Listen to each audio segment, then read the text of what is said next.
नमस्कार दोस्तों, आप सभी का स्वागत है। इस वीडियो के अंतर्गत हम लोग स्कंदगुप्त नाटक देख रहे हैं। इस नाटक का हम लोग 2 दृश्य देख चुके हैं। आज ये तीसरा दृश्य है। अभी हम लोग इस नाटक का पहला ही अंक पढ़ रहे हैं। चूँकि यह नाटक 5 अंकों में लिखा गया है और पहले अंक में हमने बताया है कि पहले अंक में 7 दृश्य हैं। तो 2 दृश्य हमने पिछली वीडियो में कवर किया है यहाँ तक, और आज जो है हम लोग तीसरा दृश्य इस वीडियो के अंतर्गत देखेंगे।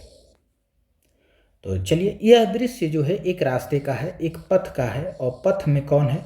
मातृगुप्त है। रास्ते में कौन है? मातृगुप्त है। तो चलिए यहाँ से स्टार्ट करते हैं।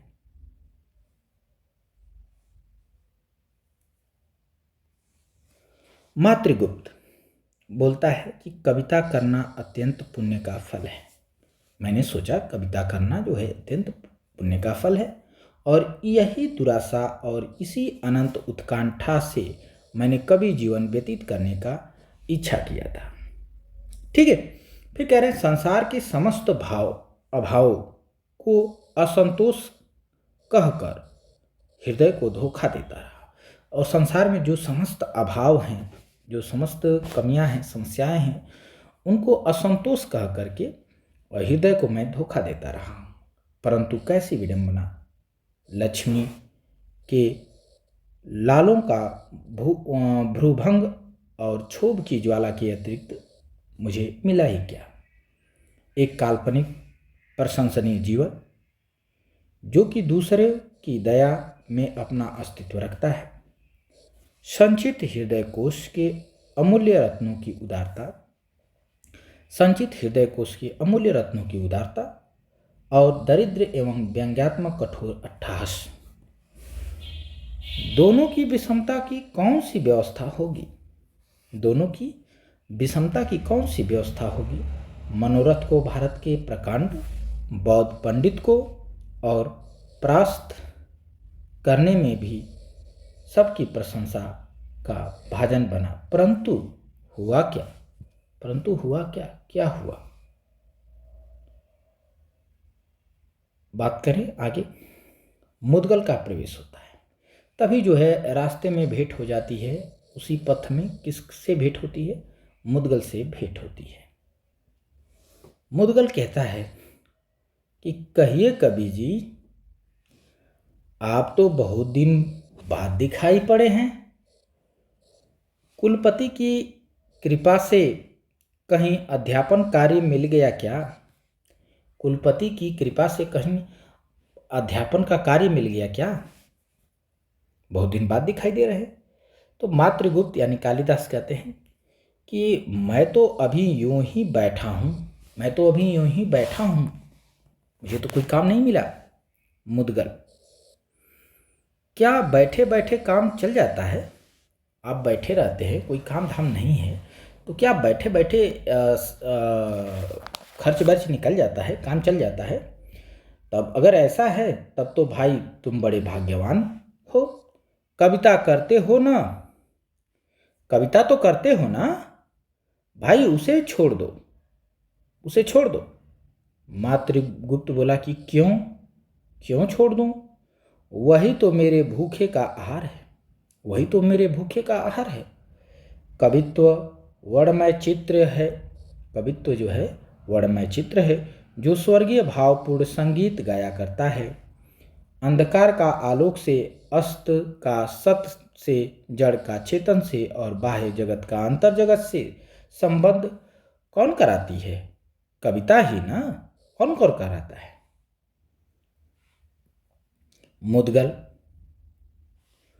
मुद्गल कहता है, परंतु हाथ का मुख से, पेट का अन्न से और आंख का निद्रा से भी संबंध होता है कि नहीं होता? कह रहे हैं कि परंतु हाथ का मुख से और पेट का अन्न से और आंख का निद्रा से भी संबंध होता है कि नहीं? इसका भी कभी सोचा विचारा है इसके बारे में भी? तो मातृगुप्त कहते हैं, संसार में क्या इतनी ही वस्तुएं विचारने की हैं क्या संसार में बस इतनी ही वस्तुएं विचारने के लिए है कि हाथ से मुख का और पेट का और अन्न का और आँख का और नींद का, बस इतनी ही वस्तुएं हैं जो विचार करने योग्य है? पशु भी इनकी चिंता कर लेते हैं। अरे जो चीज़ आप बता रहे हैं जिसके बारे में सोचने के लिए, उसकी चिंता तो पशु भी कर लेते हैं। तब मुद्गल कहता है, और मनुष्य पशु नहीं है? तो क्या मनुष्य पशु नहीं है? और मनुष्य पशु नहीं है क्योंकि उसे बातें बनाना आता है, अपनी मूर्खताओं को छिपाना आता है, पापों पर बुद्धिमानी का आवरण चढ़ाना आता है, और वाकजाल की फांस उसके पास है, और शब्दों की वाकजाल की वाणी की जो फांस है वो उसके पास है, बातों में फंसा लेता है, अपनी घोर आवश्यकताओं में कृत्रिमता गढ़ लेता है। अपनी घोर आवश्यकताओं में कृत्रिमता,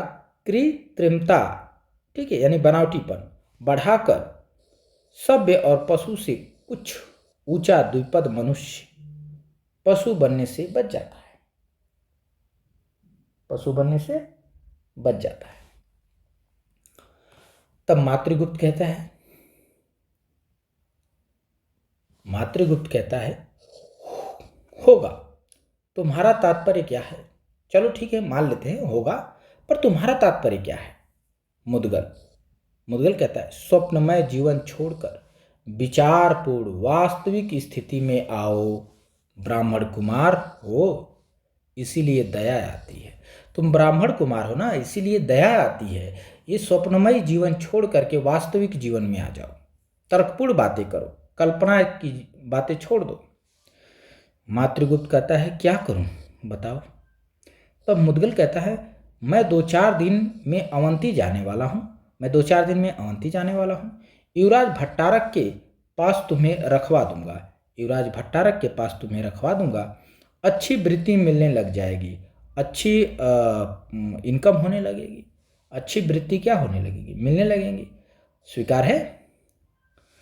मातृगुप्त कहता है, पर तुम्हें मेरे ऊपर इतनी दया आती क्यों है भाई? क्यों इतनी दया है? तब मुद्गल कहता है, तुम्हारी बुद्धिमत्ता देखकर मैं प्रसन्न हुआ हूँ। तुम्हारी बुद्धिमत्ता, तुम्हारे ज्ञान को देख करके मैं प्रसन्न हुआ हूँ। उसी दिन से मैं खोजता था कि तुम जानते हो कि राजकृपा का अधिकारी होने के लिए समय की आवश्यकता है। बड़े लोगों की एक दृढ़ धारणा होती है कि अभी टकराने दो, ऐसे बहुत आया जाया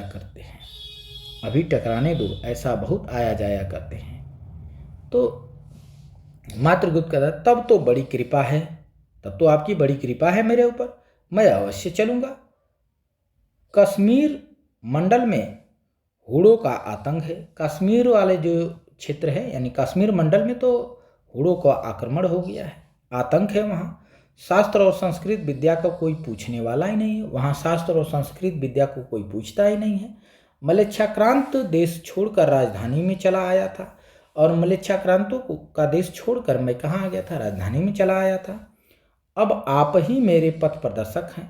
तब मुद्गल कहता है, अच्छा तो मैं जाता हूँ। मुद्गल कहता है कि अच्छा तो अब मैं जाता हूँ, शीघ्र ही मिलूंगा। तुम चलने के लिए प्रस्तुत रहना, तुम चलने के लिए क्या रहना? तैयार रहना। और उसके बाद चला जाता है।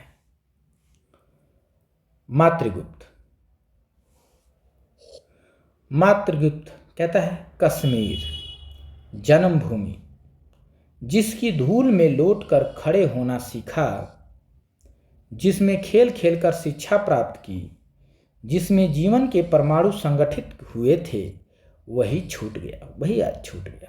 कश्मीर को लेकर कह रहा है, कश्मीर में कि कह रहे हैं कि कश्मीर वही जन्मभूमि, जिसकी धूल में लौटकर मैंने खड़ा होना सीखा था, जहाँ खेल खेलकर मैं शिक्षा प्राप्त किया, और जिसमें जीवन के परमाणु संगठित हुए थे मेरे, वही छूट गया आज और बिखर गया। एक मनोहर स्वप्न, आह वही जो मेरे इस जीवन पथ का पाथे रहा। और उसके बाद प्रिय एक गीत आपको यहाँ आ जाती है, ठीक है। और गीत इस प्रकार से है कालिदास की,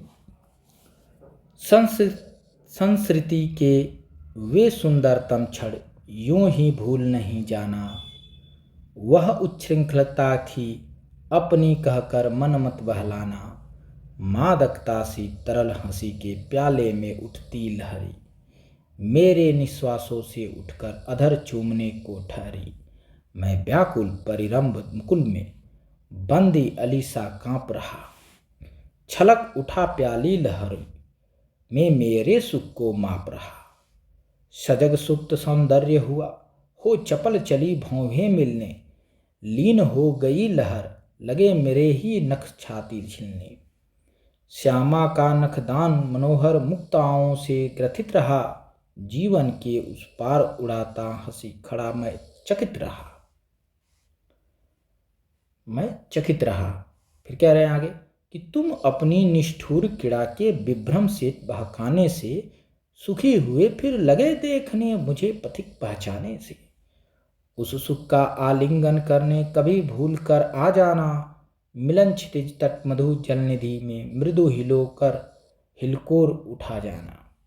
तो कालिदास की ये पंक्तियाँ थी यहाँ पर। अब वहीं पर जैसे ये गाना समाप्त होता है इनका, उसी समय जो है कुमारदास प्रवेश करते हैं। कुमारदास का आप नाम सुने होंगे, जिनको धातुसेन कहा गया है, जो सिंहल के राजकुमार हैं। ये कहाँ के राजकुमार हैं? सिंहल के।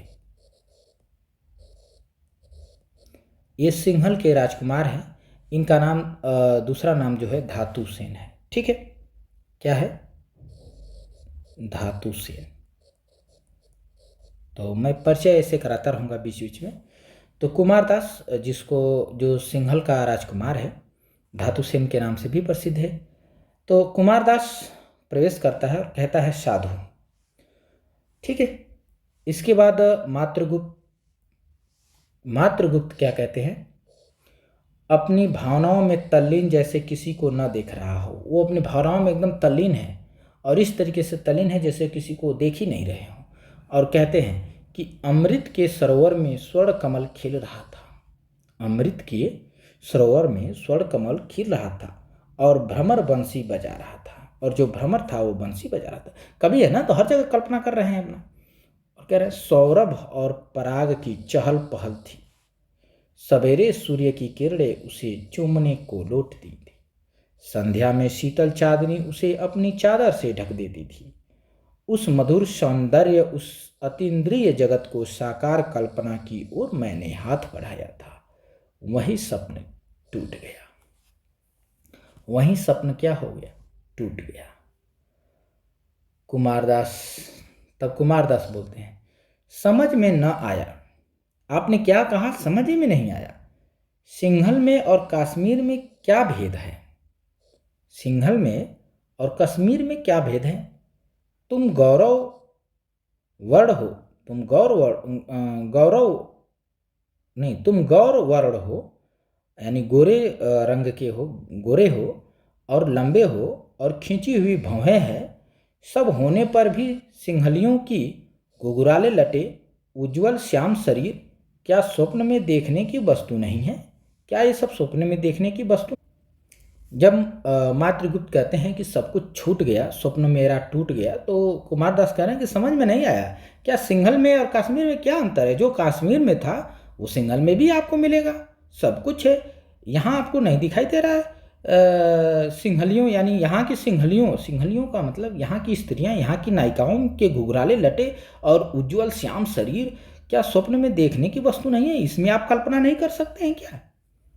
तो मातृगुप्त बोलता है, जैसे कुमारदास को जैसे सहसा देखकर, कुमारदास को मतलब मातृगुप्त तो उस स्थिति में आता है जैसे वो जो है कुमारदास को अचानक देख रहा हो, और बोलता है, पृथ्वी की समस्त ज्वाला को जहाँ प्रकृति ने अपने बर्फ के अंचल से ढक दिया हो, उस हिमालय के अब जो है हिमालय पे बर्फ पड़ी रहती है, तो वही कह रहे हैं कि वहाँ जो है भूकंप भी निकलते रहते हैं, ज्वालामुखी भी फूटते रहते हैं। तो वो कह रहे हैं कि जो पृथ्वी की जो समस्त ज्वाला है उसको उसने क्या कर दिया? अपने बर्फ के अंचल से ढक दिया है, उस हिमालय के।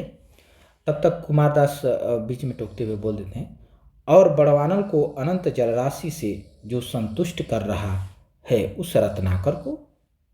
अर्थात ये कह रहे हैं कि और उस समुद्र को जो बड़वानल को संतुष्ट कर रहा हो। ठीक है, जो बड़वानल को क्या कर रहा है, संतुष्ट कर रहा है,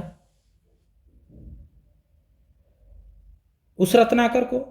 तो कह रहा है कि अच्छा जाने दो, रत्नाकर नीच है, अरे नीचा है। रत्नाकर क्या है, नीचा है और गहरा है, यानी सागर जो है नीचा है और गहरा है, हिमालय ऊंचा है, गर्व से सिर उठाए हुए है। तब जय हो कश्मीर की। अगर ऐसा सोचते हो तब जय हो कश्मीर की, हाँ उस हिमालय के। अब कुमारदास कहता है कि हाँ उस हिमालय के। तो अब मात्रगुप्त कहता है कि उस हिमालय के ऊपर प्रभात सूर्य की सुनहरी प्रभा से आलोकित बर्फ का पीले पोखराज का सा एक महल था। उसी से नवनीत की पुतली झांक कर विश्व को देखती थी। वह हिम की शीतलता से सुसंगठित थी। सुनहरी किरणों की जलन हुई, तप्त होकर महल को गला दिया। पुतली उसका मंगल हो, हमारे अश्रु को की शीतलता उसे सुरक्षित रखे। कल्पना की भाषा के पंख गिर जाते हैं। मौन नीड़ में निवास करने दो, छोड़ो मत मित्र, छोड़ो मत। अब कुमारदास बोलते हैं, तुम विद्वान हो, तुम विद्वान हो, सुकवि हो, तुमको इतना मोह। तब मातृगुप्त कहता है, यदि विश्व इंद्रजाल ही है तो उस इंद्रजाली के अनंत इच्छा को पूर्ण करने का साधन यह मधुर मोह चिरंजीवी हो, और अभिलाषा से मचलने वाले भूख हृदय को आहार मिले। तब कुमारदास कहता है कि मित्र, तुम्हारी कोमल कल्पना बाड़ी की बीड़ा में झनकार उत्पन्न करेगी। कि हे मित्र, तुम्हारी कोमल कल्पना जो है वो बाणी की बीड़ा में झनकार उत्पन्न करेगी। तुम सचेष्ट बनो, प्रतिभाशाली हो, तुम्हारा भविष्य बड़ा उज्जवल है। तब मातृगुप्त कहता है, उसकी चिंता नहीं है। धन्य जीवन के प्रचंड आतप में सुंदर स्नेह मेरी छाया बने। झुलसा हुआ जीवन धन्य हो जाएगा। मेरा झुलसा हुआ जीवन क्या हो जाएगा, धन्य हो जाएगा। तब कुमारदास कहता है, मित्र, इन थोड़े दिनों का परिचय मुझे आजीवन स्मरण रहेगा। कुमारदास कहता है कि थोड़े से समय का जो परिचय है हमारा और आपका, वो आजीवन याद रहेगा। अब तो मैं सिंघल लौट रहा हूँ, क्योंकि सिंघल देश मुझे पुकार रहा है, मेरा देश मुझे पुकार रहा है, इसलिए मैं स्वप्नों का देश भव्य भारत को छोड़ता हूँ, छोड़कर जा रहा हूँ। तो हे कविवर, इस क्षण भर के जो परिचय है, इस परिचय में कुमार धातुसेन को भूलना मत। कभी आना मेरे यहाँ भी। तो हमने बताया कि कुमारदास धातुसेन है, उसको धातुसेन के नाम से भी जाना जाता है, और वो सिंघल का राजकुमार है। ठीक है। तब मातृगुप्त कहता है कि सम्राट कुमारगुप्त के सहचर विनोदशील कुमारदास, तुम क्या कुमार धातुसेन हो? कह रहा है कि मातृगुप्त कहता है कि सम्राट कुमारगुप्त के सहचर यानी मित्र, कुमारगुप्त के मित्र, विनोदशील हंसी मजाक करने वाला कुमारदास, तुम क्या कुमार धातुसेन हो? अब ये जब वो धातुसेन बोल दिया तब पहचानता नहीं था, पहचान नहीं रहा था, वो तो कुमारदास के नाम से जान रहा था। तो इसने कुमारदास ने कहा, हाँ मित्र, लंका का युवराज सिंघल यानी लंका का युवराज मैं ही हूँ। हमारा एक मित्र, एक बल, सहचर और प्रख्यात कीर्ति महोबोधि विवर बिहार का श्रमण है। उसे और गुप्त साम्राज्य का वैभव देखने पर्यटक के रूप में भारत चला आया था, और गौतम के पद रज से पवित्र। कह रहा है कि हम क्या करने आ गए थे, भारत घूमने आ गए थे पर्यटक के तौर पर। ठीक है।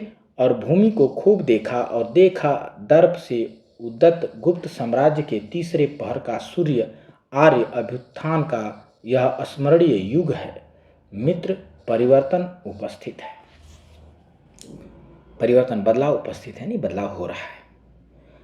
ठीक है। तो वो सिंघल देश से आया हुआ था, श्रीलंका से, मान लीजिए लंका का वो राजकुमार कह लीजिए। तो वहाँ से यहाँ आया है क्या, घूमने देखने भारत को। तो अब वो जो है अपने सिंघल देश लौट रहा है, भारत, भव्य भारत को छोड़ करके। अभी कह रहा है कि मातृगुप्त, तो मातृगुप्त कहता है कि सम्राट कुमारगुप्त के साम्राज्य में परिवर्तन, सम्राट कुमारगुप्त के साम्राज्य में परिवर्तन, वहां कैसा परिवर्तन? अब ये आश्चर्यचकित होता है कि वहां कैसा परिवर्तन। तब धातुसेन कहता है कि सरल युवक, धातुसेन कहता है कि हे सरल युवक, इस गतिशील जगत में परिवर्तन पर आश्चर्य मत करो। परिवर्तन पर आश्चर्य? परिवर्तन रुका कि महापरिवर्तन प्रलय हुआ। अगर जिस दिन ये परिवर्तन रुक जाएगा वो महापरिवर्तन बन जाएगा, प्रलय हो जाएगा। प्रलय, परिवर्तन ही सृष्टि है। कि हे सरल युवक, धातुसेन कहता है मातृगुप्त से कि हे सरल युवक, यह परिवर्तन ही सृष्टि है। जीवन है, स्थिर होना मृत्यु है। अगर स्थिर हो जाएगा, परिवर्तन नहीं होगा, तो फिर मृत्यु हो जाएगी। निश्चेष्ट शांति मरण है। प्रकृति क्रियाशील है। समय पुरुष और स्त्री की गोद लेकर दोनों हाथ में खेलता है। और समय जो है पुरुष और स्त्री को गेंद रूपी दोनों हाथों में लेकर के खेलता रहता है। पुल्लिंग और स्त्रीलिंग की समष्टि अभिव्यक्ति की कुंजी है। पुरुष उछाल दिया जाता है, उत्प्रेक्षण होता है, स्त्री आकर्षण करती है। यही जड़ प्रकृति का चेतन रहस्य है। तो देखिए धातुसेन मजाकिया है, विनोदी, सरल, हंसी मजाक करने वाला व्यक्ति, और कितना गूढ़ बात कह गया। कह रहा है कि मातृगुप्त से कहता है कि मातृगुप्त कहता है कि निसंदेह अनंत देवी के इशारे पर कुमारगुप्त नाच रहे हैं। अद्भुत पहेली है। मातृगुप्त कहता है कि निसंदेह, इसमें कोई संदेह नहीं है। आज अनंत देवी का मतलब कुमारगुप्त की जो राजा है कुमारगुप्त, उसकी छोटी पत्नी अनंत देवी, जो नई दूसरी पत्नी है। कह रहे हैं कि अनंत देवी के इशारे पर कुमारगुप्त नाच रहे हैं। ये अद्भुत पहेली है। ये लग रहा है परिवर्तन होने वाला है। तब धातुसेन कहता है, पहेली? यह भी रहस्य ही है। ये पहेली नहीं है, रहस्य है। पुरुष है कुतूहल और प्रश्न, और स्त्री है विश्लेषण। पुरुष कुतूहल है और प्रश्न है, और स्त्री जो है वो विश्लेषण है। उत्तर और सब बातों का समाधान है। वही उत्तर है और वही सब बातों का समाधान भी है। पुरुष के प्रत्येक प्रश्न का उत्तर देने के लिए वह प्रस्तुत है। उसके कुतूहल, उसके अभावों की परिपूर्ण करने का उष्ण प्रयत्न और शीतल उपचार अभागा मनुष्य संतुष्ट है। बच्चों के समान। पुरुष ने कहा क, स्त्री ने अर्थ लगा दिया कौवा। पुरुष केवल क कहा, स्त्री ने उसका अर्थ व्याख्या कर दिया कौवा। बस वह रटने लगा, और उसके बाद वो रटने लगा कौआ कौआ, है ना। अब कह रहे हैं कि विषय विह्वल वृद्ध सम्राट तरुणी की आकांक्षाओं के साधन बन रहे हैं। कह रहे हैं कि ये विषय विह्वल जो वृद्ध सम्राट हैं, वो उस तरुणी की आकांक्षाओं के, तरुणी मतलब उस स्त्री की आकांक्षाओं के साधन बन रहे हैं। वो उसके साधन बन रहे हैं। वो उसकी जो इच्छाएं हो रही है वो उनसे पूरा करवा रही है। काले मेघ क्षितिज में एकत्र हैं, और काले मेघ जो है इस क्षितिज में दिखाई दे रहे हैं, एकत्र हो रहे हैं। शीघ्र ही अंधकार होने वाला है, और बहुत जल्द ही अंधकार होने वाला है। परंतु आशा का केंद्र ध्रुव तारा एक युवराज स्कंद है। लेकिन आशा का एक केंद्र दिखाई दे रहा है, जो ध्रुव तारा के रूप में वो युवराज स्कंद है, स्कंद गुप्त है। निर्मम शून्य आकाश में शीघ्र ही अनेक वर्ण के मेघ रंग भरेंगे। निर्मम शून्य आकाश में शीघ्र ही अनेक रंग के मेघ जो है रंग भरेंगे। एक विकट अभिनय का आरंभ होने वाला है।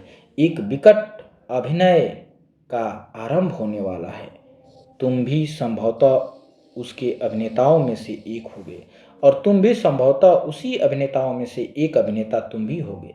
सावधान, और सावधान हो जाओ।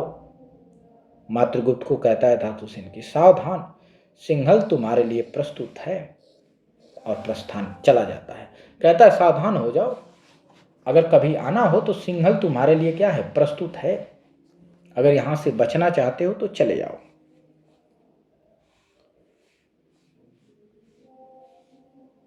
मातृगुप्त बिचछड़ उदार राजकुमार, बिचछड़ उदार राजकुमार, वो कहता है किसके लिए? स्कंद के लिए। और इसके बाद फिर वो भी मात्रगुप्त भी चला जाता है। अब यहाँ जो है चौथा दृश्य दिखाई देता है। यहाँ से कौन सा दृश्य स्टार्ट हो रहा है? चौथा दृश्य स्टार्ट हो रहा है। अनंत देवी का सुसज्जित प्रकोष्ठ है। तो इसको हम अगले वीडियो में देखते हैं। इस वीडियो में अंत तक बने रहने के लिए आप सभी का बहुत बहुत धन्यवाद।